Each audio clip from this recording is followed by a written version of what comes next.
Welcome to the Coaching Edge podcast with your co-hosts, Dr. Steve Jeffs and Erwin de Grave. Each episode, we bring you expert guests and transformative coaching insights. Let's dive in. Hello, everybody. Welcome to another episode of the Coaching Edge podcast with your co-host, Dr. Steve Jeffs and myself, Erwin de Grave. And today we have the pleasure to talk to Kevin McNulty. Hello, Kevin. How are you doing? Hello, Steve and Erwin. Very nice to be with you. Thank you. And welcome, Steve, of course. So, good, Kevin. We could try to introduce yourself, but you know yourself much better than we do. So, who is Kevin? Where does he come from? How did he come in coaching, and what is he doing today? Very interesting. You know, I just was speaking to somebody the other day, and they said it was pretty profound, if I can recall how they said it, something to the effect of, Kevin, you're the only person who has known yourself your entire life. From that standpoint, anyway. So interesting question.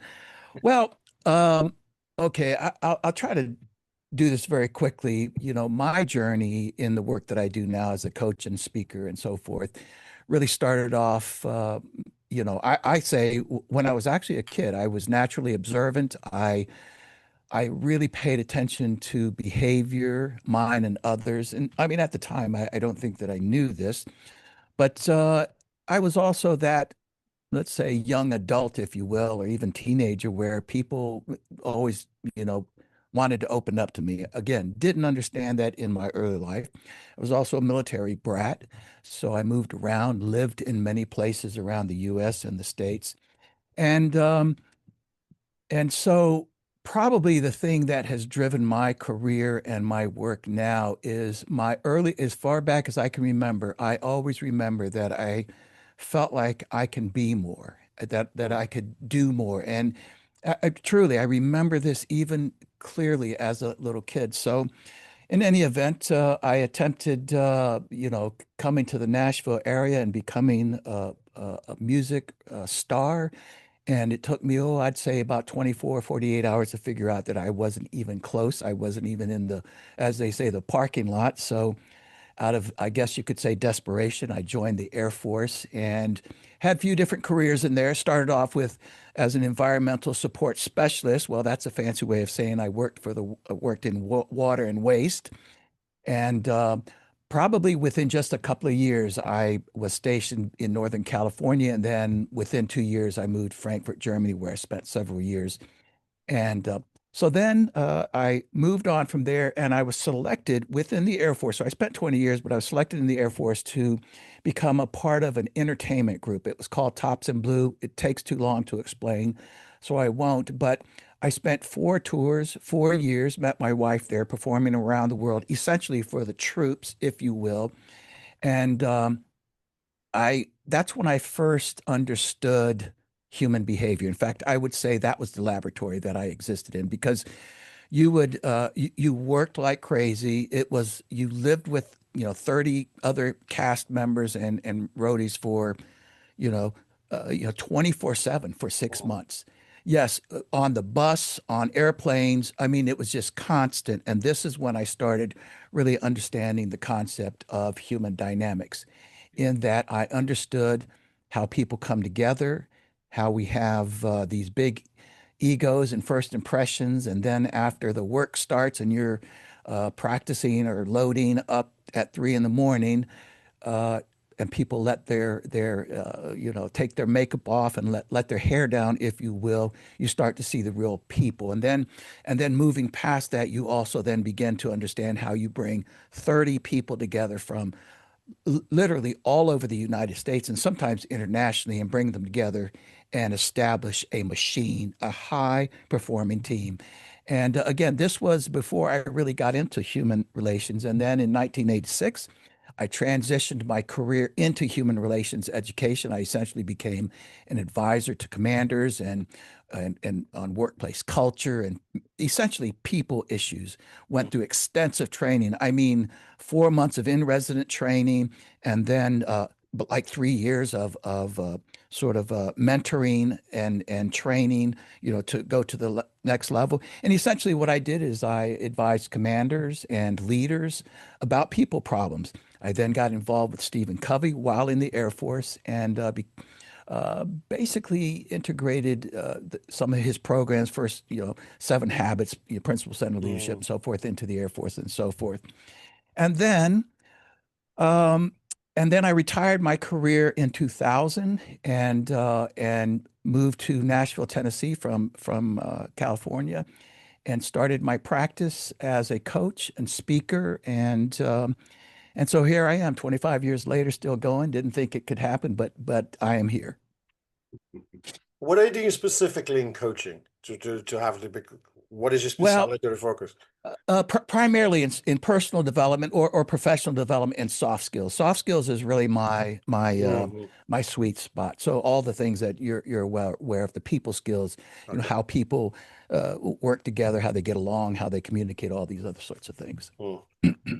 What is it about that day, these human dynamics that really catches your attention? Mm.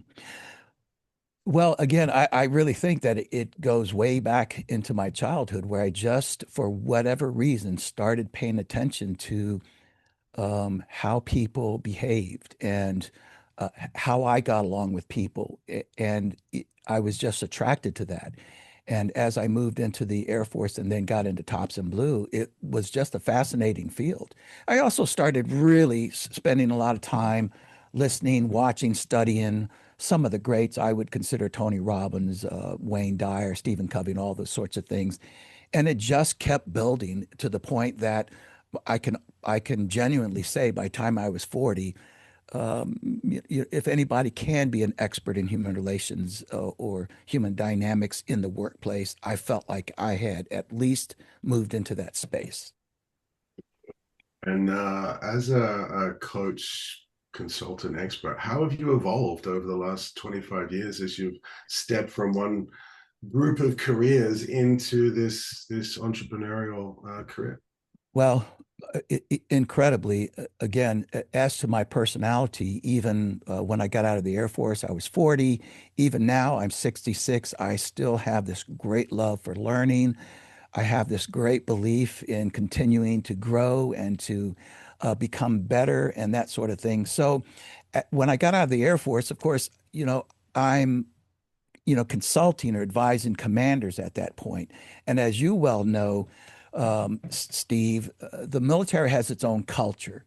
And so operating inside of that culture is different than when you move into the private sector. Frankly, I felt like the private sector needed a lot of work, in my opinion. It's just my thought. And so I started applying what I understood within the military structure. I started applying that into the private sector, and I figured out that it worked. For instance, as you well know, in the military, you're kind of straight talkers. I mean, you don't you don't necessarily sort of beat around the bush when you're communicating with somebody, and of course it can change depending on whether you're in peace, war, whatever the case might be. But I found that as I started doing training and speaking and even coaching, people appreciated my straight talk. I feel like I apply empathy and compassion when I need to, but people appreciate it when I just call it like it is as a coach again, or as a consultant, whatever the case might be. So I continued to evolve to merge my understanding as a coach in the military and then into the private sector, and building these two concepts of showing empathy, care, compassion with straight talk, that they're not separated. You have to pull all of those things together. And I just kept evolving in that way and then teaching those around me what I understood and knew. So what are you? Because Please. you're combining here now. We're talking about what you learned. Because I'm not a military guy. You two are. So Yeah. I'm going to ask to both of you if you want to. But it's like you've got that military. That's a very different kind of culture, as you mentioned, Yes. that in the private. For me, for a private guy to looking at, and I know from watching movies and stuff like that, I don't know if it's true or not what I see, but quite strict, quite going, like you said, straight talk. What would be and that's a double question I think I'm going to ask. What would be interesting for the private world, not the not military world, to learn from the military? And what would be interesting for the military world to learn from the private world? Boy, that's a great question. I can tell you, certainly from the military standpoint into the private world, um, you know, while there can be a lot of talk about it, I think the military does a really good job of staying focused and staying on mission and focusing their efforts and their attention towards accomplishing the mission. So you can say that, like for instance, the American military, you could say that we exist to fight and win wars. I mean, that's one way that you can say that. And so but that larger mission also translates on the ground. So if we are working on something specific in the workplace or whatever the case might be, the mentality is always keep your mind on the mission. Where are we going with this? What are the results going to be? Whereas in the private sector, it can kind of go all well, frankly, they have a lot more to think about. Think about something as simple as diversity and inclusion. The private sector has gone in so many directions with that. In the military, we applied it to the mission. So if you, Erwin, were a commander, one of the reasons why you would need consultation with me about diversity, or workplace culture, or leadership, or whatever the case might be, would be because you need your people ready to fight and win wars. And see, it's not often applied that same way in the military. So I think that's one of the big things that the private sector, I mean, you could say they focus on profits, or maybe it depends on the business, but there's a different mentality there. Going from the private sector to the military, frankly, I think at least in the U.S. military, a lot more of that has been going on. And, the private sector introduces more of this individuality, this idea of, I hate cliches, but bringing in your best self. And I think the military, in fact, as I think I mentioned in my intro, we started working on, I was one of the ones that integrated Stephen Covey's work into the military. And they started understanding things like personal development, mindset, and all these other sorts of things, and became more deliberate about that. So I think in the private sector, that is what they should and have been doing, frankly, at least in the U.S. military. Interesting. I'd be interested to hear what Steve knows about that. I'm not the interviewer here, but I'm Yeah, interested I to know. know. I like your answer. I think I'm kind of struggling with the question. Partly because, in my experience, the best military leaders are inspired by wherever there's inspiration. Um, and there are cultural differences, well, even between units within the military. The culture that we had in the Air Force was very different than all the units around us. Even similar units on other bases, certainly different to other services as well. So military is a big umbrella. Yes, agree. In my experience, and I think so is the private sector. I do like your mission focus, and actually, as you were speaking, Kevin, I also connected that back beyond mission to purpose. Military does have a big sense. We wear the uniform with pride. Even out of hours, you'd wear your unit logo, and it means something. Yeah, that's right. And that commitment to the unit, if not the service if not the country, the mission, the purpose, there is a higher connection. Yeah. And I think it's hard to forget, and I think that's a good thing. Well stated. I couldn't agree with you more. Certainly in the private sector, the mission can become whatever email is in front of us. And so we can get that myopic kind of overwhelm, and we can forget why we're doing it, because often there's no clear impact or outcome. And you see this in some of the research around engagement. Even people that are building boxes or cleaning toilets, well, actually engagement's better when they know what they're being part of. What is the machine that they're involved with delivering? Oh, well, these are boxes that are going to go to these people and make a difference. Well, actually, let's bring those people in. Let's see the impact that collectively we have created, and people engage more in what they're doing. Even when the task is not directly related to the outcome, people get to own that they're part of something that's making Yeah. a difference. So that's what struck me as you were speaking. Oh, very well stated. I even think about this, and this is partly from my dad. And by the way, my dad spent 26 years in the military. He was a Green Beret, Special Forces. And I remember he used to say to us all the time, pardon my French, but like if he was teaching us how to work. And if we stood around, he would always say, get your thumb out of your ass and get to work.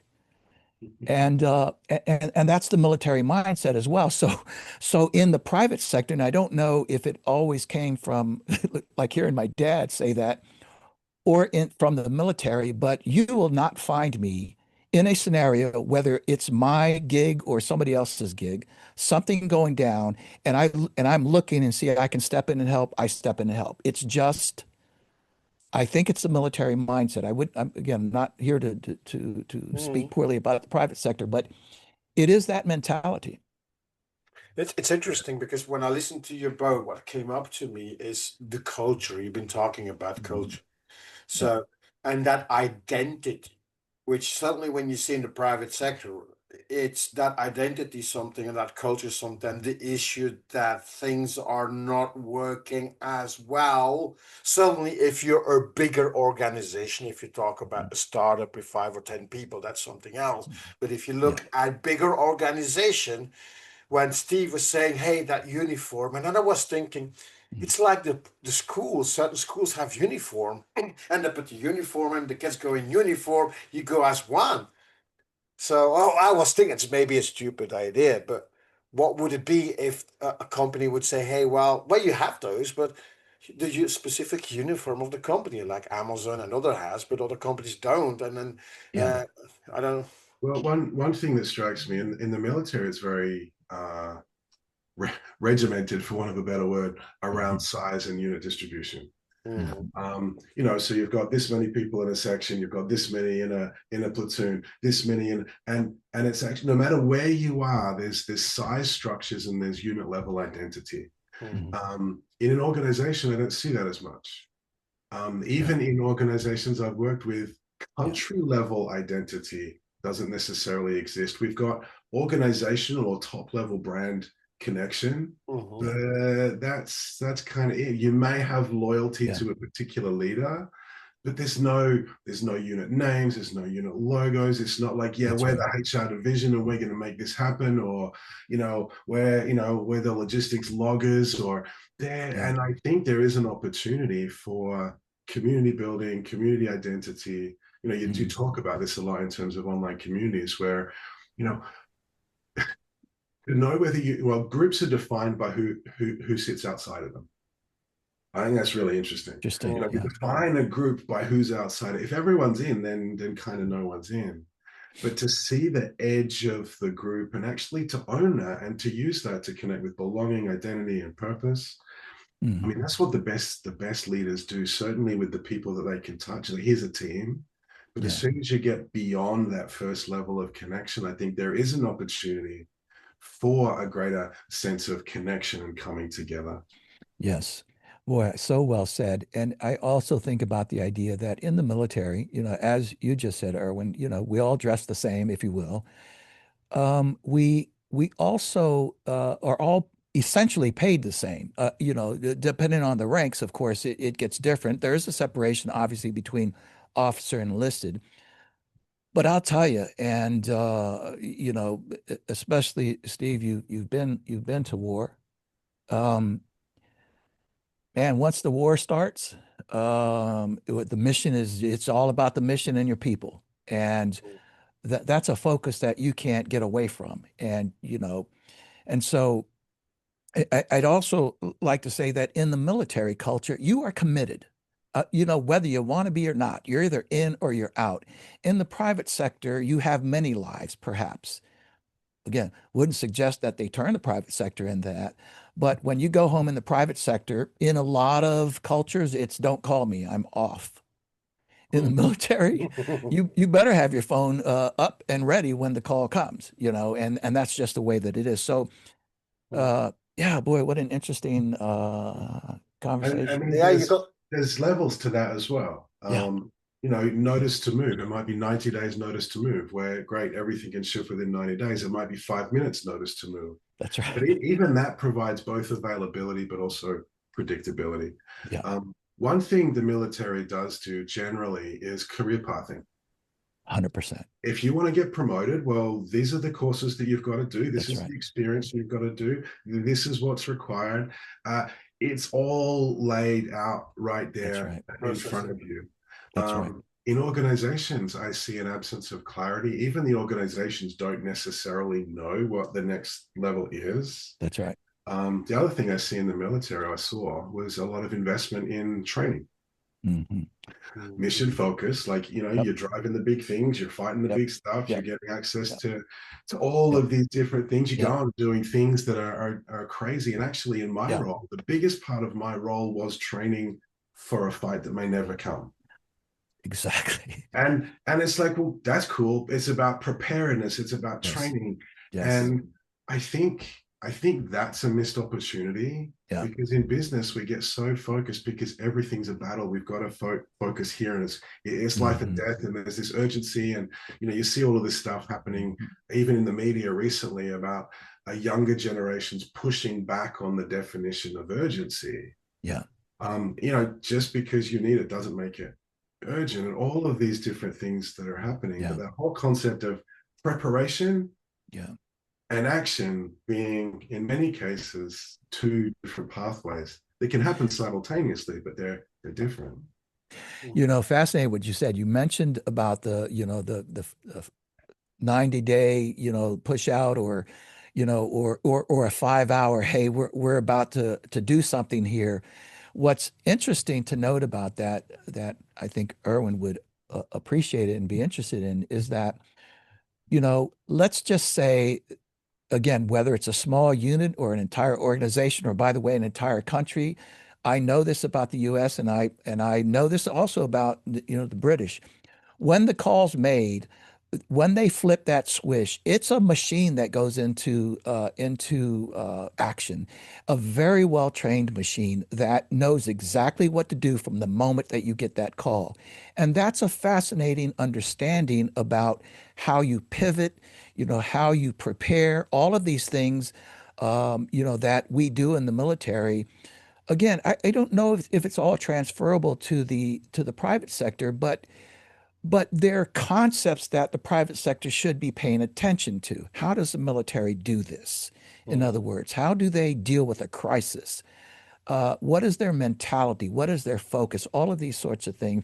I would say one more thing about what you said about training, Steve, and that is that, again, my work was in human relations education. It was vast in terms of the type of work that we did. But think about this for my training, and this is important because when I got out, I thought that, see, I spent 20 years in the Air Force. My wife also spent 10 years. We were under this impression that we were a step behind everybody, particularly in the private sector. And I recall my first engagement. I was invited down to New Orleans. This company wanted to look at me as a consultant, this, that, and the other. They invited me down to participate in a 3-day workshop as a facilitator. They gave me a little piece. And I remember uh, one was a PhD in organizational psychology. Another one was a master's in conflict and at Loyola. I mean, just really had these incredible credentials. I was nervous. I had deep feet in my work, but I was nervous as all get out that I would not get up to their level. By the way, at the time, I didn't have a degree either. I got my degrees later on. However, saying that, I go down there, and for the first 2 days, I was going to facilitate on the third day. On the first 2 days, it involved 3 other people that were doing different parts of this 3-day event. And I remember the first day, one person got up, and I was like, yeah, okay, I can do that. And then the PhD gets up, and then the other guy gets up, and I was like, wow, that was some serious spin that they were throwing out there. You know, it was all about, you know, somebody'd raise their hand, you know, well, what about this, that, and the other? And they say, well, that's a great question. Let's turn it back to the audience. And I was like, they're playing games here. And then, and I'm not boasting, I'm trying to make this really important point about training. And that is when I got up on the third day and delivered about a 3-hour workshop. by the time I was about halfway into it, I was presenting examples. I opened it up to questions constantly. I literally had a woman, a manager, a high-level manager, sitting in the front row, banging on the chair next to her saying, "That's it." That literally saying, "That's it." And what I learned later on was just the idea how much training I'd had and how much experience I'd had inside the workplace. So we start off with a 4-month in-resident course learning human relations education. They teach us literally how to be an advisor. Then we studied historical ideas of human relations, race relations, equal opportunity, whole host, team building, all these sorts of things. Then I go into my job. And from that point, it was at least 3 years of hands-on training. So I was still doing work, but it was probably 6 months before I even stepped in the classroom to teach. And by time, and you go through these different levels. I mean, Steve knows what I'm talking about, these various levels that you get to from an apprentice to a technician and then to an expert, if you will. And so I didn't think as much about how much training I had received to be in the position that I was in. And then I get out, I meet all these other people with these incredible credentials, but I don't mean to boast, but they couldn't hold a candle to me, not because I was so great. I was just trained, by the way, to do the things to help improve the organization. That was it. I've seen exactly the same things. And, for our listeners, I'm also asking the question of, so a lot of what we're talking about was sort of, nearly 30 years ago. How does that show up today? And actually, the key connection that I'm hearing, I think your example is a great one, because it's still true today in organizations. We get people that are expert in their expertise, but not trained to convey, share, or educate from that place of, That's right. of expertise, or even to create. I mean, it is something in the military. In fact, I created a workshop presentation the other day, and I was using the acronyms in my head from when I was taught instructional design, and that was over 30 years ago. But that's the essence. And I think when we start to step into coaching inside organizations, looking at human dynamics, communication skills, these soft skills or power skills, they really are about how do we convey effectively a message to others such that they can have it, whether that's educational, whether it's mission focused, whether it's a delegation, but without the effective conveyance of a key message, we increase the level of friction well beyond what it should be inside the team. Love it. Absolutely love what you're saying. And I think as well, and now looking at the private sector, that is what they trying also to implement with SOPs and procedures to have all those things That's going. right. Also, for example, when you're talking about like going to war, what in the private sector is like agile projects, like sprints that you go, okay, that's what we have, we go. Yeah. The issue that I see what happens is sometimes a person needs to put so many different hats on at that same time, where in the military you have each one has their thing, and sometimes as a CEO you got a small startup, you got people and you say, I need to do this and I need to that and I need to that, and you're just running around, which is great to jump around, but sometimes actually if you then need to, as you mentioned, go to war, it's like, hell, what do I do? So I think it's really important, and please, you both and you, Kevin, correct, but I think implementing processes, even as a coach in your own coaching business with your clients, implement your SOPs, your processes, have everything there that certainly when you have a client in there that actually could be, oh, it's war, because it's difficult that you can go into your processes, your training to be able to deal with the situation that that person may have and that you can deal with it. That's what I see listening to the conversation. I love what you're saying. I might just add, just as I think it's important for your listeners to understand that we're not bashing on the private sector. I mean, listen, there's it just goes back to the question that I don't recall who actually asked it, but about the differences between the private sector and the military and what we can learn from each other. And I think that's I've often said that I wished, especially as I got involved in the Stephen Covey work, I started thinking, wow, this is groundbreaking stuff for the military. it's a little touchy-feely for us. But as soon as we immersed ourselves into it and understood simple things like habit number one, be proactive, that it resonated with the military because I think people sometimes misunderstand what Covey meant by be proactive. He simply meant be 100% accountable for your life. And that resonates with anybody in my way of thinking. Mhm. Absolutely. So we've talked a lot about what inspired your journey so far. If we look forward, like there's lots happening in the world, there's lots of things going on. What's catching your attention these days? Mm, uh, I'm a little nervous about going here, but certainly the broader culture. Mhm. I can really only speak about the United States, and if you wanted to look at United States as an organization, uh, you know, I think we've lost our way. Mhm. Mhm.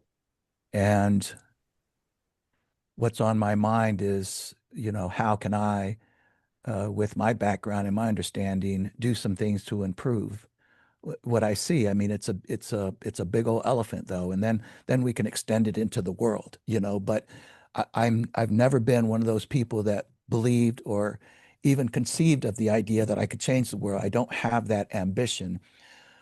So I'm trying to pay attention to my lane, what I can contribute, how I can help maybe change some minds.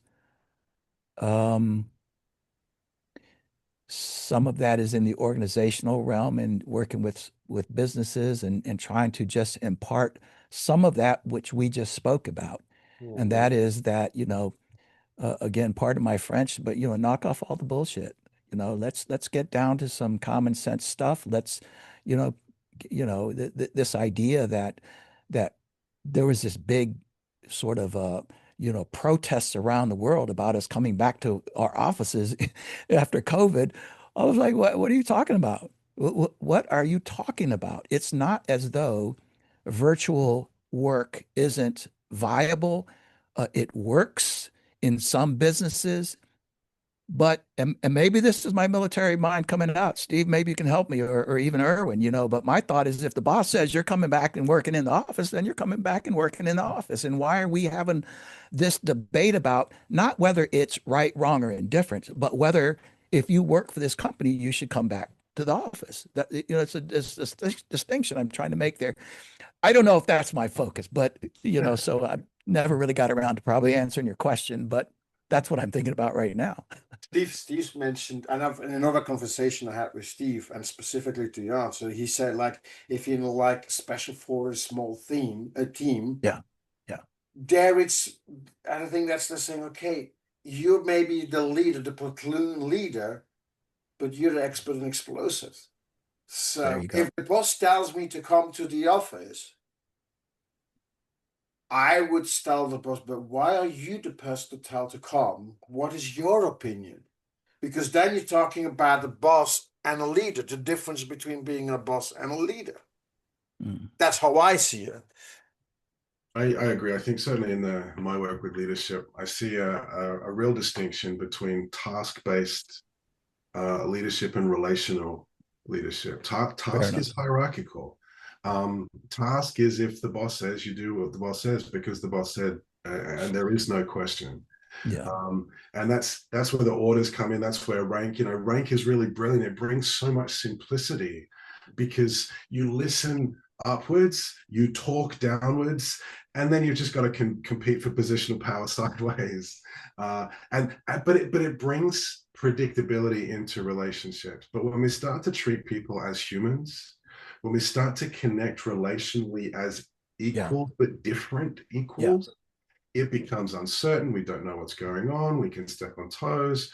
There's a whole lot of complexity that Yeah. emerges. And I think for me, looking at things like, uh, work from home, work from the office, there's some big questions that don't get asked. And I think this is where coach-like leadership becomes really useful. Yeah. Well, actually, what's important about this? It's a solution that we're proposing, but what's the problem that we think it solves? Mm. And a lot of the problems people think it solves are things around trust, engagement, but also a mindset around how we see employees and whether they're going to work hard and be proactive, or whether I've got to kick them in the butt to get anything out of it. But that's a mindset perspective. And when we can have a look at, and I think this is what inspires me about the dissonance and what's happening in the world, is we get to ask questions that we never thought to ask before.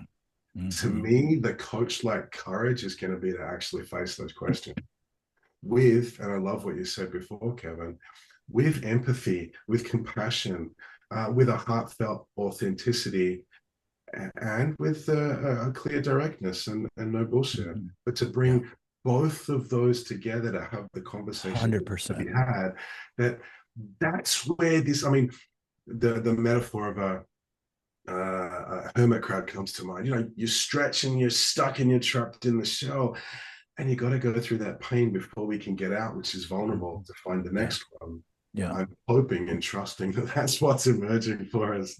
I hope so too. And I think as coaches, we do have a big role to play in supporting and it's not a dichotomy. It's not either or. It's the merging of, you know, I think to what you said. So again, I don't, speaking about virtual work, I don't, you know, I wouldn't argue that it's good or bad. I would argue that it could be good and it could be bad at the same time. At the same time, that's exactly right. And really the biggest point that I'm trying to put through, that I think leaders and organizations, for a myriad of reasons, have compromised their positions because they no longer can say, okay, we want everybody to come back to the office now, without lawsuits or pushback or any of that sort of thing. I do believe in what you said, and if I understood you right, Erwin, the same thing. It deserves a discussion. If I were the leader of a large organization, I can promise you, you know, when we all come back from the COVID thing and we're saying we're back, I would have this big town hall. And I'd say, listen, I hear you.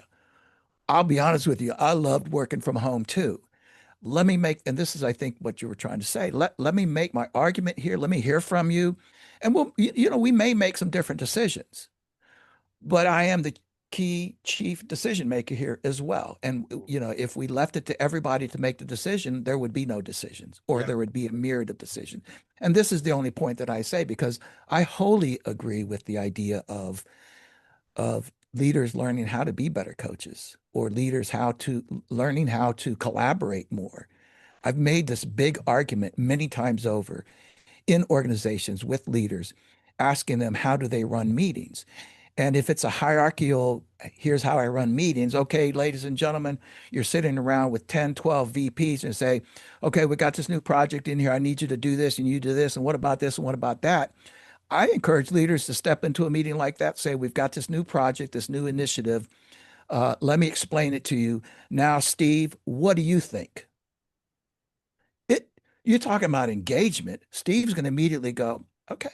I mean, what do you think, Erwin? You are the key, this, that, and the other. How would we roll this out in your opinion? I mean, that's a different style of leadership. And my preference in the military, of course, there is more of that going on now. However, it is also understood that when the leader says shoot, you don't ask why. You just shoot, because you assume they understand why they're asking you to shoot. And there's, again, sort of I guess you could almost say, the dichotomy between military and private sector. So I love where you're pointing. It's a complex scenario that you just described so simply.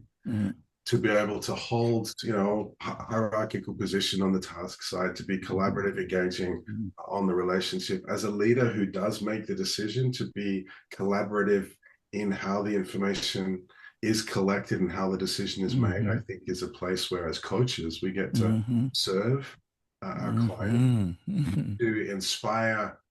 to inspire creativity, but also curiosity, and to own. As a leader, we don't have all the answers. I'm not in the best position to make this decision by myself. I actually need to look through the eyes of every one of my team. And the only way that I can do that is to A, ask them, but B, create the space where they will share and I will listen. Wow. You know, I'd love to add this, and this is for all the leaders sitting out there. What I learned from sitting across from the leaders, primarily in the military, and then obviously once I became a coach and consultant. But I learned in the military, and I sat across from hundreds of leaders, from middle managers all the way up to, if you want to call them C-suite, colonels, generals, and these sorts of things. And what was clear to me was that the best leaders were always the ones. So let's just say this: you're a commander, Erwin. Let's say you run a big squadron of fighters in an installation. You have 900 employees, from pilots all the way down to mechanics and all these sorts of things. We come in and do a climate assessment. We're basically going to look at your entire organization and figure out what's happening with it. How's it doing, mostly from the people standpoint, team building, leadership, all these other sorts of things. We spend 30 days in there. It's very comprehensive. And then we write a very comprehensive report. We send you the report, and then we set up a meeting to come talk to you about the report.